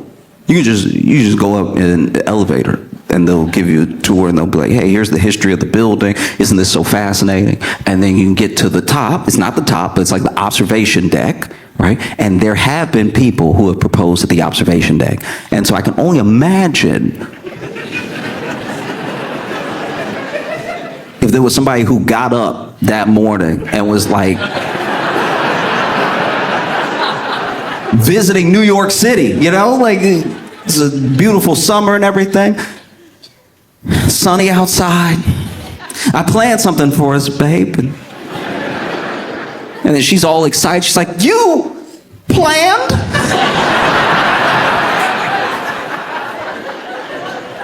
Yeah, I planned something for us. And then he doesn't even tell her what it is. He's like, just get in the taxi. Let me whisk you away. And then they get to the Empire State Building. She's like, oh, I've always wanted to go. Oh, this is amazing. I've always wanted to do this. And you know, we're from a state that's flat, so we can't. I can't even imagine how high it is up there. And then they start, you know, taking the pictures, because you can take a picture as soon as you get in there that they give you later. It's almost like a ride. And then they take that elevator up to observation deck. Maybe he even paid extra to go to the top part that they don't tell you about when you go to the top, and just a little extra top, you know. They get that VIP experience, and then they're standing there, and she's like, wow, look, that's Central Park. Look, that's our hotel. It's so low. Look, the sky. Feel like I could touch it. And then he's like, yeah, this is the moment. Because the thing about a proposal that, you want to remember it forever. And maybe those thoughts are going through his head. Like, just when you see how excited she is and how happy he's making her just by having a plan.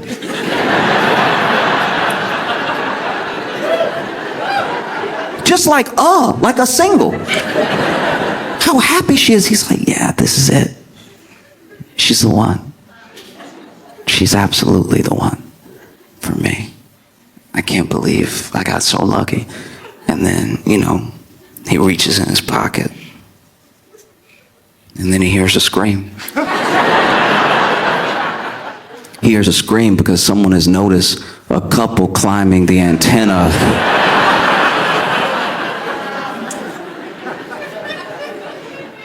To the top of the tip of the Empire State Building. And he's like,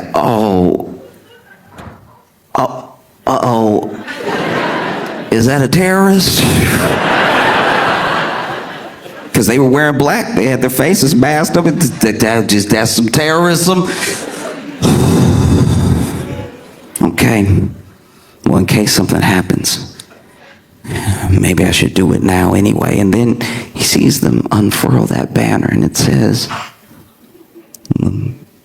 power of love beats the love of power, the world will know peace. And he's like, oh, okay, so not terrorism, all right. Wonderful, wonderful. We can remember this moment because we'll be like, hey, remember the time that those two protesters were like, and then we were like, that's us, we love each other more than we love, but we don't have any power. And just as he's about to kneel, he hears another scream because one of the climbers just proposed. He couldn't have thought that they were going to propose when he was going to propose, or else he probably would have been watching them like fall, fall, fall, fall, fall, fall, fall, fall. Come on, it's windy, it's windy, it's windy, it's windy. Yep, yep. I saw the foot slip. Come on, fall. But then that guy kneels down and he sees him propose to her, and he had to be thinking in his head, why couldn't it have just been terrorism? This is...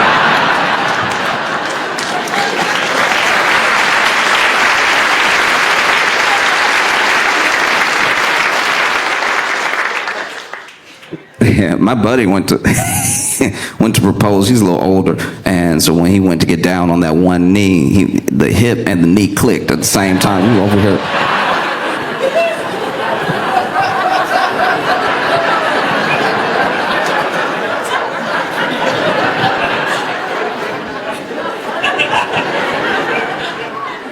She heard all 6 clicks on the way.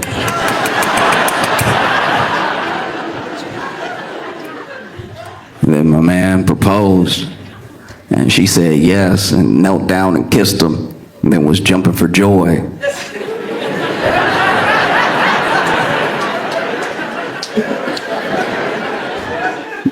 But now he really locked in.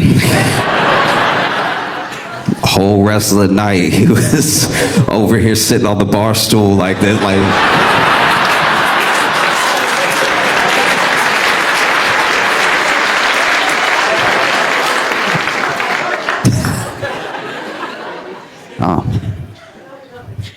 I think back to when I moved to Chicago, and when I was in Chicago, I was pretty broke and everything, so I would just go to shows that were as cheap as possible. Like there was a show that was $5 to get in, okay? And the show was like an improv show. It was very fun. It was a really good time. But then we're all sitting, hanging out after the show at the end, and it's a table of us, like 6 people, all strangers, and I didn't know anybody, so I was very happy to try to make some friends and everything, and everyone was just sitting around the table. A couple people were having a drink, and this one woman prompted us. She was like, hey, let's go around the table and tell a story. Everybody will tell a story about your worst ever second date. Because here's the thing, this is what happens, right? You will go on a date, and usually people talk about their bad first dates. Usually it's all like, oh, they showed up and they were, the devil. And so I was like, oh, you weren't the devil in your profile. It feels like you catfished me because you're like a demon, and you didn't say anything about that when we were meeting up or when we were chatting, so. But in this scenario, it was like, what was a date you went on that was good, and then you went on the second date, and that was so bad it made you question reality from the first date. And somehow everyone at the table had a bad second date story. Everyone had a story of like, they were so lovely when we first met, and then the next time I saw them, they were like very rude to the server. They were just like, I couldn't tell if they were in a bad mood or if they were really this person, and they just put on a face for the first time. And then there's one woman at the table told us a story so insane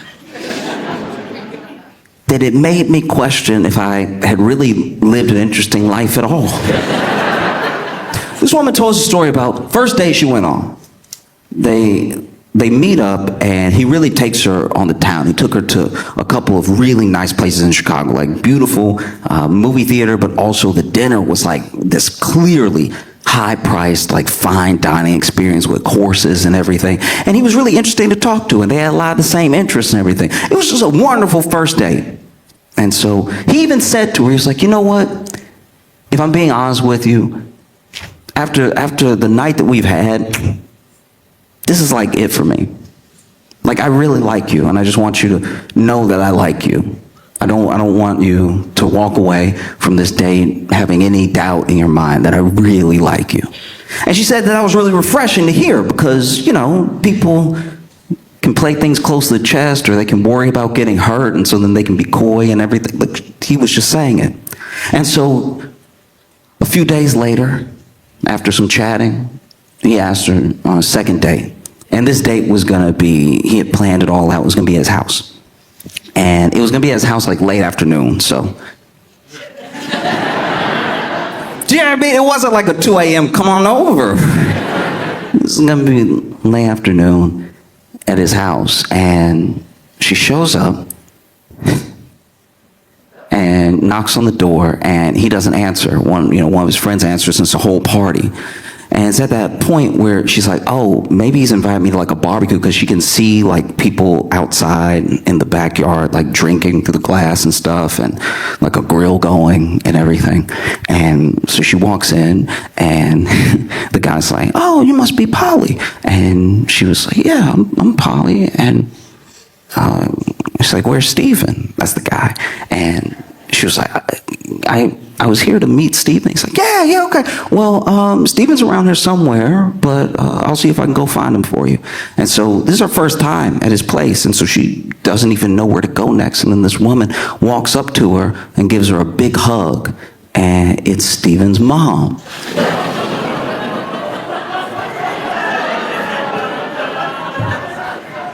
It's Steven's mom, and and she says as much. She's like, oh, it's so lovely to meet you. Steven's told me all about you and everything. And she was like, oh, okay. And she said when she was at the table with us, it was the first time she ever hoped that someone lived with their parents, because then that would at least make meeting the mother so quickly make sense. And she was like, oh, let me introduce you to Donald. And so she quickly met his dad right after. And she sees a little setup. There's a grill in the back, and there's a little setup. And she can't quite tell what it is, but there's like 12 chairs and a couple tables near the grill. And I think she's in such disbelief that she can't put it together right away. But basically, Steven, for their second date, planned a wedding.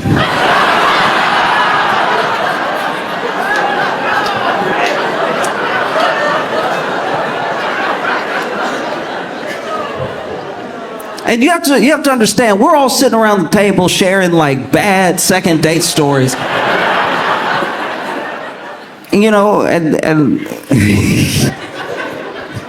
And plenty of people are like, yeah, the second time I met them, they were so rude. I was like, is this even the same person? And then she was like, yeah,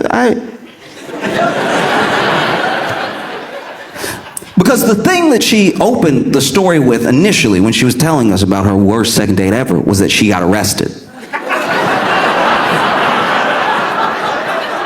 And so even at this point in the story, I was like, when did you get arrested?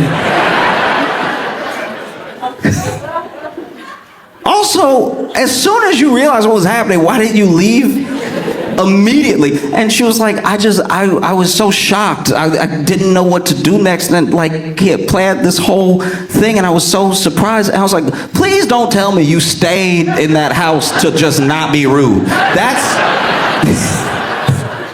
I don't know what we need to do. I don't know as a society what we have to do. Ladies, if someone plans a whole wedding you didn't know about, you're well within your rights to leave that house. This is wild. And then she, she was standing there shocked, because not that many people were talking to her, but a couple people were looking, whispering and everything, and she was talking to the parents and stuff. And then finally, the buddy that answered the door comes back, and he's like, hey, Steven's upstairs if you want to go talk to him. And she was like, oh, yeah, I want to go talk to him. She goes up the stairs, knocks on Steven's door, and he's like, come in. And when she opens the door, he's holding a dress.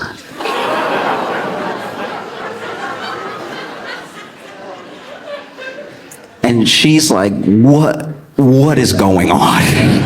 What is happening right now? And he's like, what? You don't like it? I planned everything.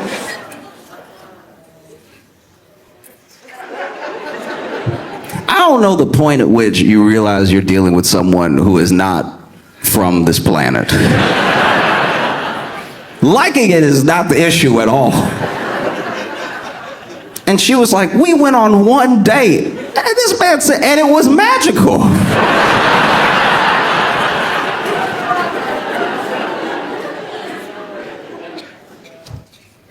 And before you have any sympathy for Stephen, in case you were working on some of that, apparently she said that, you know, she found this out after. Apparently, this dude had been like telling his family about someone, but not giving them enough detail. He had just been hyping up his family around the idea that he was getting married soon. But then he finally went on a date with Polly, and he was like, yep, this is the one. In case you were worried that he was in any way sane.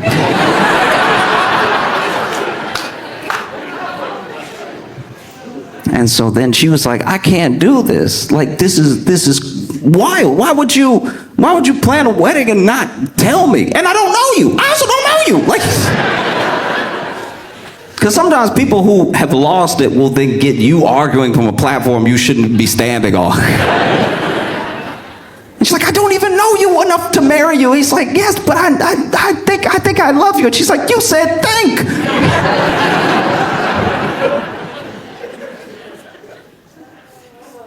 And she was like, I can't do this. And he was like, come on, you can't leave. I planned this whole thing. Everyone will be so disappointed. And she was like, okay.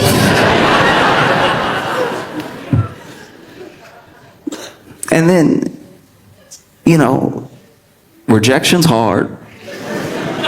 Even when you totally should be rejected by every metric of logic. But then he gets mad. He's like, come on now. I thought that we had something special. You know, I told them so much about you. And she turned and she was like, what? He's like, I told them so much about you, you know, like everything that you told me and more.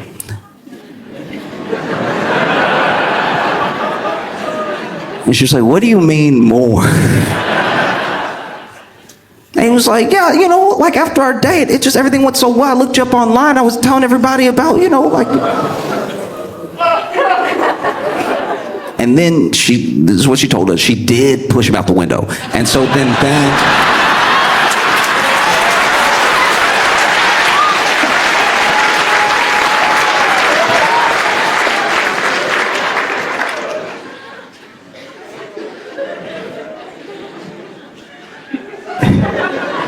Just imagine that dude laying there in a stretcher, getting carted off by an ambulance, like, so it's a no?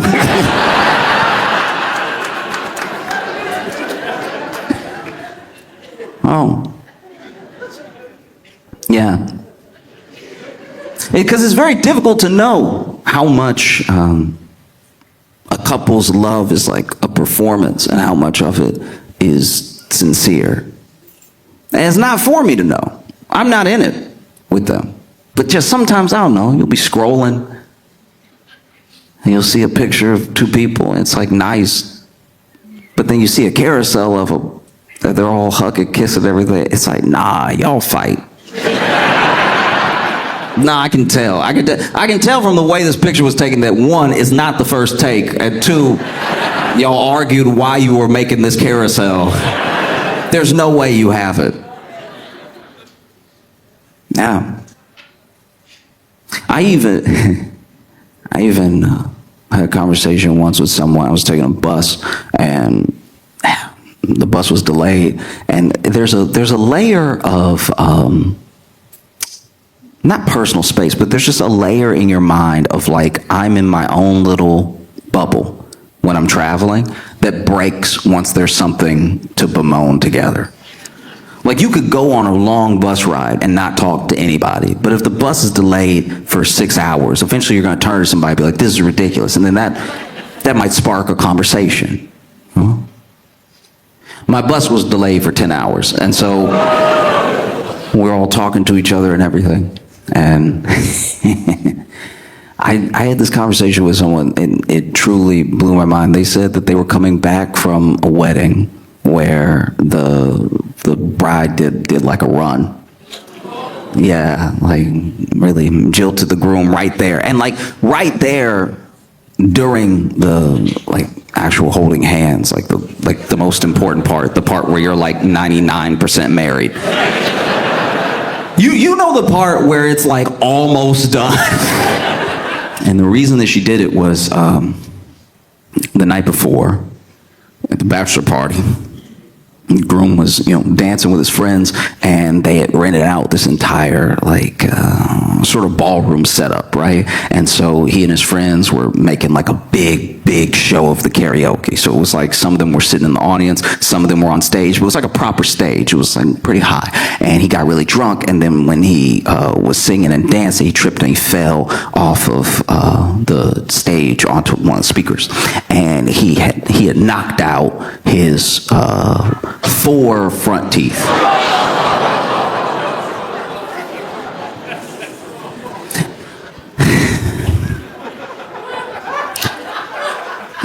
When it comes to teeth, your front are the most important. Your front are the ones that are the main attraction, Like when you see the first 4 teeth, you're like, he has teeth. Like when someone smiles and you see the first 4 teeth, you're like, that no matter the size of the mouth, I can tell teeth are partying in there. And if you're missing the first 4, it throws all others into question. Because here's the thing, 1 missing tooth in the front is an interesting story. 1 missing tooth in the front, it's like, oh, what happened? Like, bar fight? 2 front teeth is clearly an issue. Something happened, but, you get by on personality. 3 missing front teeth is like, ooh, did those just never come in? Because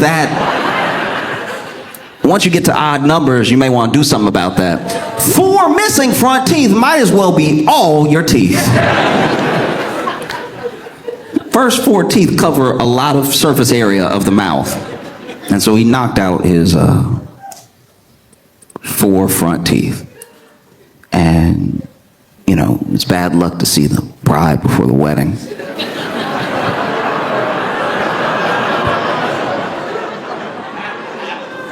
And so she walked down the aisle, and, she looked beautiful, so he wasn't smiling, he was crying. He was over here tearing up. I'm so lucky,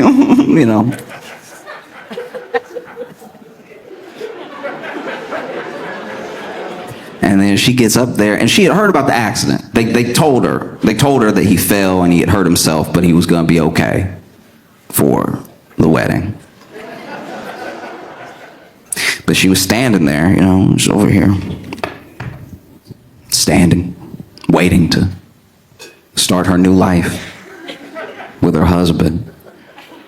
And then the priest asked the first question, do you take? And he said, I do, but the way his teeth came out and the construction of his mouth, it did have a little whistle to it. It did have a, like, I do, and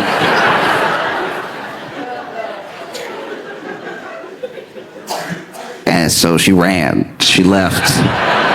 Which is devastating. Her friend was saying, she asked her, like, why do you love him, right? And she was like, yeah, but in that moment, I just couldn't imagine, like, raising kids that didn't have their 4 front teeth and, like...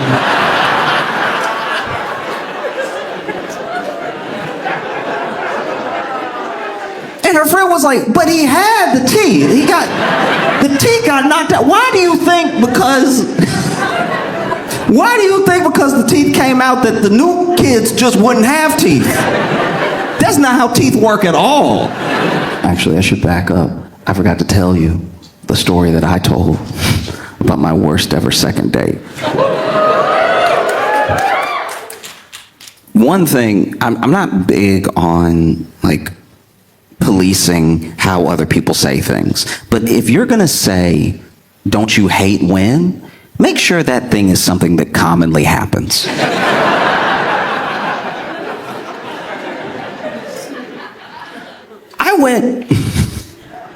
I went on a date, and first date was fine. You know, it was good. We were getting to know each other. I think we were both a little nervous and everything. I can be a bit quiet, and, you know, it was dinner, so we mostly chewed. And so we don't even know enough about each other to know if it's like working or not. So we went on this second date. And on the second date, she was like, don't you hate it when? And then proceeded to tell me a story that I had never heard before or since. She said, don't you hate it when your dad is like leaving for work, and then he backs up the car and hits your dog, and then pulls the car forward, gets out, sees they hit the dog, puts the dog in the trunk, and then comes home with a different dog?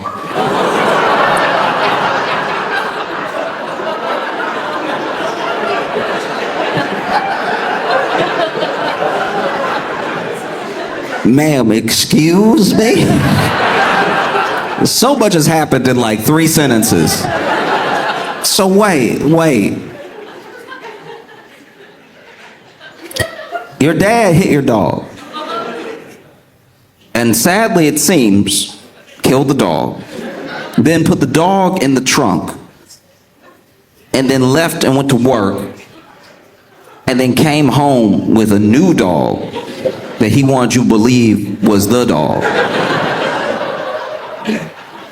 And you saw all this play out, and she was like, yeah, I was like, look, you know, sometimes I'd watch him leave if, you know, I was a little kid, and so I'd miss him when he would go to work, and so I watched him out the window, which is how I knew he hit the dog. And I was like, and you said, don't I hate it when, as if that happened to me too, though. As if I've also had that same experience as you, which I think no one has experienced. Like, plenty of people, that does happen. Plenty of people have accidentally backed up on a pet or something like that. But then to come home, did he go to work? Like, could he have even gone to work? Because here's the thing, this stuck with me. As soon as she told me the story, that man, there's no way he went to work. He had to immediately gone to every shelter possible to find the right dog that looked the same, and then spend the work day teaching that dog its name.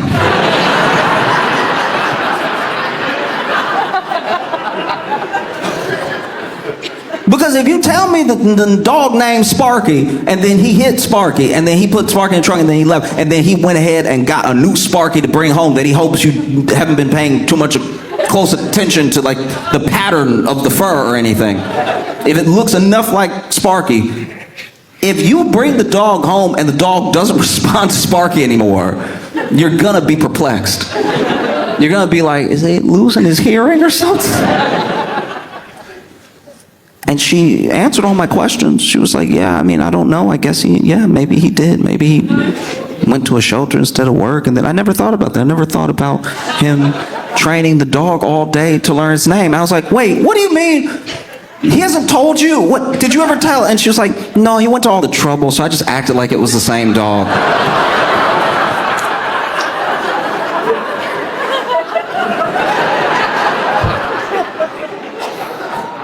What? She's like, yeah, I just didn't know. I don't know. I didn't know how to call it out. And he already, like, seemed so nervous when he brought Sparky home. I was like, that's not Sparky. Like, that's not even my dog. But I started taking up for the dog. I'm like, no. He did a switch face off on you. It can become Sparky if you want, but that's not Sparky. You just never brought this up. I'm like, nah, I don't know. I just didn't feel like it would do any good. And I was like, you didn't, like, tell anyone? You didn't tell your mom or anything? I'm like, no, I was the only one that saw it. So I figured if he could keep a secret, I could keep a secret. And I was like, that's as sweet as it is horrifying. Like, there is a part of me that's like, okay, but then everyone else in the family is left in the dark, where they're like, why is our dog suddenly no longer house trained? Like, Because I was like, did the new dog act like the old dog? And she was like, no, not really. He actually bit a lot. I was like, wait, no. So you let your family get eaten up by this new dog who doesn't know why. And to be fair, I guess every dog could be like, why are they calling me this name? But you don't even know where this dog came from. Where did he get it? And she's like, yeah, I don't know. But don't you hate when that happens?